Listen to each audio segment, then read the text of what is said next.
នៅវីដេអូមុនខ្ញុំបានសន្យាថាខ្ញុំនឹងចេញ tip ខ្លះៗតាក់ទងជាមួយនឹងការចិញ្ចឹមអូនលីអានថាធ្វើយ៉ាងម៉េចឲ្យគាត់អង្គុយញ៉ាំបែបនេះ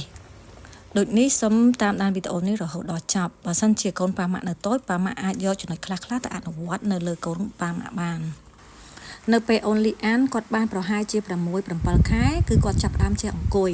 អញ្ចឹងគឺខ្ញុំឲ្យគាត់កាន់ញ៉ាំជាមួយនឹងផ្លែឈើឬក៏បន្លែផ្សេងៗដែលយើងយកទៅស្រោះទឹកហើយប្រកាសថាអូនអាចញ៉ាំបានខ្ញុំដឹងប្រកាសណាស់ថាពេលដែលខ្ញុំនិយាយបែបនេះមានបងប្អូនមួយចំនួនទូចគាត់នឹងស្ដីបន្ទោសឲ្យខ្ញុំថាកូននៅទូចសោះហ៊ានឲ្យកូនកាន់ញ៉ាំឲ្យខ្លាចកូនឆ្លាក់ទេមែនអត់ចាចង់ប្រាប់ថាគឺខ្លាចដូចគ្នាខ្លាចកូនឆ្លាក់ដូចគ្នាហើយក៏បានត្រូវមាត់មនុស្សចាស់នៅក្នុងផ្ទះដូចគ្នាដែរប៉ុន្តែខ្ញុំបានឆ្លើយតបទៅពួកគាត់វិញថាបើសិនជាយើងមិនឲ្យគាត់សាក់លបងអង្គុយញ៉ាំទេគឺគាត់មិនចេះញ៉ាំឡើយអញ្ចឹងហើយលទ្ធផលដែលខ្ញុំទទួលបានគឺការគាត់ចិត្តគឺអូនចេះកាន់ញ៉ាំដោយខ្លួនឯងយើងឲ្យអីគឺគាត់ញ៉ាំនឹង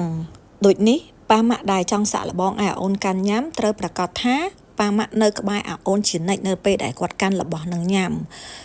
លក្ខណៈថាពេលដែលគាត់ឆ្លាក់គឺយើងហាមស្រែកលោឡាស្លេស្លាស្លន់ពីព្រោះពេលដែលយើងស្លន់គាត់ស្លន់ដូចគ្នាអញ្ចឹងធ្វើឲ្យការឆ្លាក់ហ្នឹងកាន់តែខ្លាំងទៀតតែបើសិនជាយើងធ្វើធម្មតា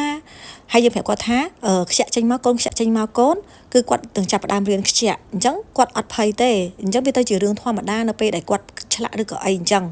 ប្រកាសថាយើងនៅក្បែរគាត់ត្រង់ចំណុចនេះខ្ញុំសូមបញ្ជាក់ឲ្យបញ្ជាក់ទៀតហើយចំពោះដែលផ្លែឈើដូចជាប៉មអញ្ចឹងមួយកាត់ជា4មិនអាចឲ្យគាត់ទូចបានទេត្រូវដាច់ខាតឲ្យគាត់លក្ខណៈហៅថាធំអញ្ចឹងពេលដែលគាត់កាន់ទៅគឺគាត់ចេះកកេម្ដងតិចហើយគាត់មិនខាន់ធំទេតែបើសិនជាយើងឲ្យគាត់ទូចគាត់នឹងញុកចូលមាត់ទាំងអស់គឺធ្វើឲ្យគាត់ឆ្លាក់គឺពិបាកក្នុងការញ៉ាំណាស់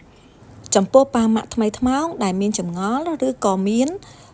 បញ្ហាអ្វីមួយចង់ដឹងបន្ថែមអាច comment ឬក៏ឆាតមកខ្ញុំផ្ទាល់អរគុណសម្រាប់ការតាមដានវីដេអូបើគិតថាវីដេអូនេះមានប្រយោជន៍សូមជួយ like ជួយ share នៅវីដេអូមួយនេះផងអរគុណ